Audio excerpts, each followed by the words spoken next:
YouTube, peste e cola, né? Via no YouTube, colava aí, falei, vou montar um site do AliExpress, que nem do Alibaba. Depois vi que não funcionava assim, né? Tinha que ter um monte de coisa ainda. Só que eu gostava disso.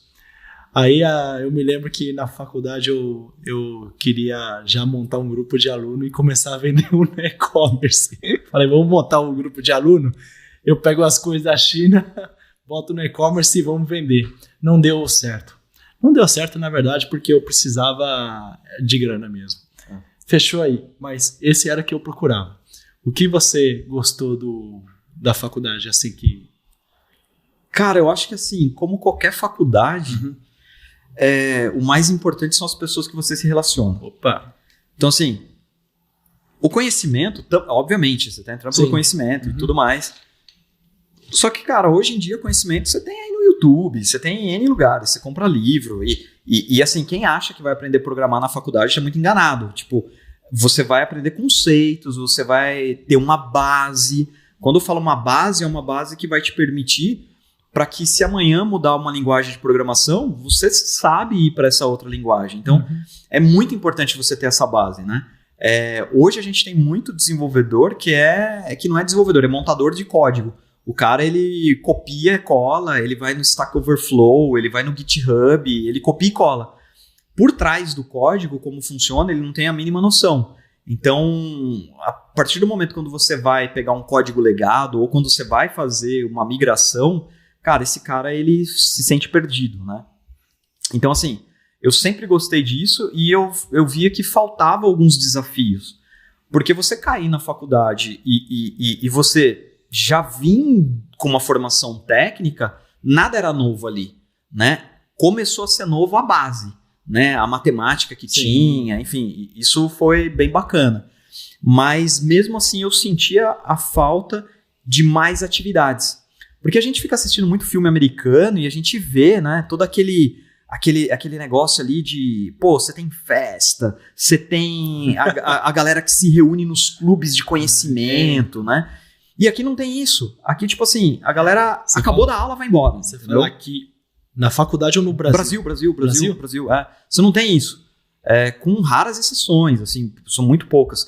Essa linha da galera ficar mais depois do trabalho, discutindo e aprofundando o conhecimento, você vê muito na área de medicina. Medicina. Nas outras áreas, a galera, deu meio-dia, a galera já tem que ir porque tá no estágio. Enfim, e eu sentia muita falta dessas atividades pós o horário acadêmico, né? Podemos falar que daí que nasceu, logo a gente ressalta nisso, a cultura empreendedora? Foi. Percebi isso. Foi. Começou lá atrás. Na verdade, assim, eu venho de uma família que foi sempre muito incentivado isso. Então, por exemplo, eu ia para a escola e eu levava pipa para vender. Tipo, eu estudava numa escola particular. Enfim, sou o privilegiado que as pessoas hoje comentam, né? Enfim, mas é um privilégio que veio com muita dedicação dos meus pais, né? Então, tanto do meu pai como da minha mãe. Meu pai, 20 anos, presente em todas as guerras do Oriente Médio, enfim, guerra do Irã-Iraque, a última aí do Afeganistão, ele estava presente. Interessante, a sua família é do Brasil também? Aqui? Ou tem alguém que... meus pais sim. Seus pais sim, mas tem de vários cantos, assim. E você nasceu no Brasil? Nasci no Brasil. Que cidade? São Paulo? Nasci no Vale do Paraíba. Olha! E, enfim, mas a minha adolescência inteira, basicamente, foi São Paulo, né? Então, os eventos todos de tecnologia, tava tudo aqui, né? Então, pô, você tinha aí N eventos, né? Hoje a gente tem Campus Party, né? Mas na época eram outros eventos que, cara, eu tinha que ficar aqui em São Paulo o tempo todo. Então, pra quê? Pra ficar perto disso, né? As revistas que eu consumia eram todas daqui. Então, pô, eu queria vir pra cá conhecer o redator, sabe? Eu queria estar nesse meio. Então, eu acabei, desde a adolescência, estando muito em São Paulo. Na faculdade, você já tem experiência, As pessoas, na maioria, veem a faculdade como, digamos, dá para encontrar o que você quer também aqui, né? Dá para encontrar, mas tem que, é aquela coisa, né, que a gente faz a pergunta pro Google. Se você escrever a coisa certa, vai sair a coisa certa, né? Bem aí. As pessoas colocam muito, elas depositam muito a fé na faculdade. E não é isso. Antes disso, você tem que saber realmente o que você quer. Porque eu conheço um monte de gente que se formou, que não tá trabalhando com aquilo. Então, você gastou um puta dinheiro da família, você gastou tempo, você gastou o próprio dinheiro muitas vezes, porque tem gente que trabalha à noite e tudo mais, e depois o cara vai, ele vai costurar porque ele gosta de fazer roupa. Porque não foi fazer moda, entendeu? Isso que eu queria ressaltar com você, só falando aqui, pessoal, é que assim, a gente vai ter mais umas séries de podcast com o Wagner, com os projetos deles, na feira, e com o diretor da PUC, que é o Daniel também, né? Ele vai falar sobre o caminho que um estrangeiro ou um brasileiro pode fazer a faculdade aqui. Rapidamente, só comentando que mais pra frente a gente vai fazer isso. E, assim, você não acha que é muito cedo, né? 18 anos, decidir o que você quer da vida. É que eu, quando tava no cursinho, o professor só falava, o que você quer fazer? Já tem 18 anos, cara. Como assim? Tem que decidir. Aí o cara faz faculdade, muitas vezes larga. Eu, quando fiz faculdade, vi um monte de amigo meu. Vou voltar para a faculdade anterior, vou mudar de curso. Eu falava, os caras não se decidem? Não, é muito cedo, né? Depende da pessoa. Eu fui emancipado com 16 anos, quando eu abri a minha primeira empresa. Mas que influência você sofreu você tinha de influência ou você apenas queria fazer isso? Não, cara, eu consumia muita coisa de fora. De outro país? De outro país, Então, as revistas, PC Magazine, tudo isso eu já consumia muito.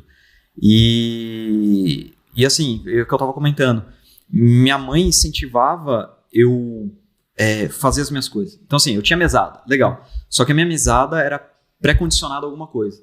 Então, eu tinha um board, assim, em casa, que tinha lá, suas tarefas, limpar a casa, sim, ajudar não sei o que, limpar o cachorro, tinha.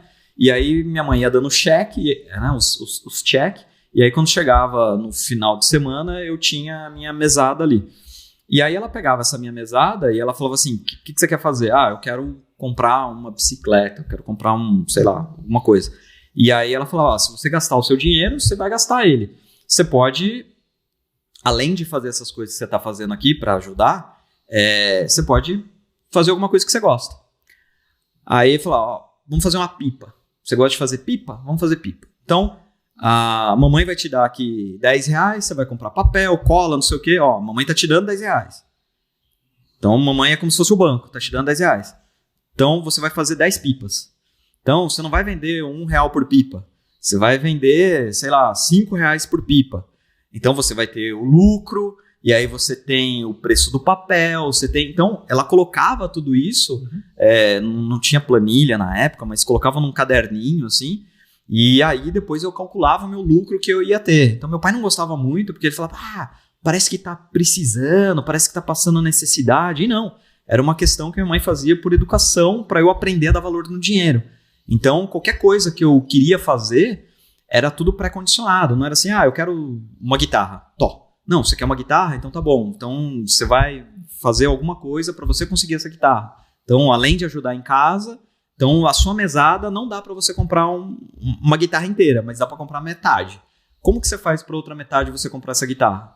Aí era vender a pipa, era fazer geladinho. Então, era fazer essas coisas. E foi dali. E aí, com 16 anos, foi quando eu abri a minha primeira empresa. Eu lembro até hoje. Eu fui pro cartório, meu pai e minha mãe, para poder me emancipar, para eu poder começar a ser responsável pela empresa, né? E o que era a empresa? Era uma empresa de produção de eventos. Mas não eventos hoje acadêmico, né? Hoje a gente está focado em acadêmico. Tá explicado. Mas era de balada. Então, quando eu entrei no centro acadêmico aqui, as festas de balada aqui, era eu que produzia junto com o pessoal, né?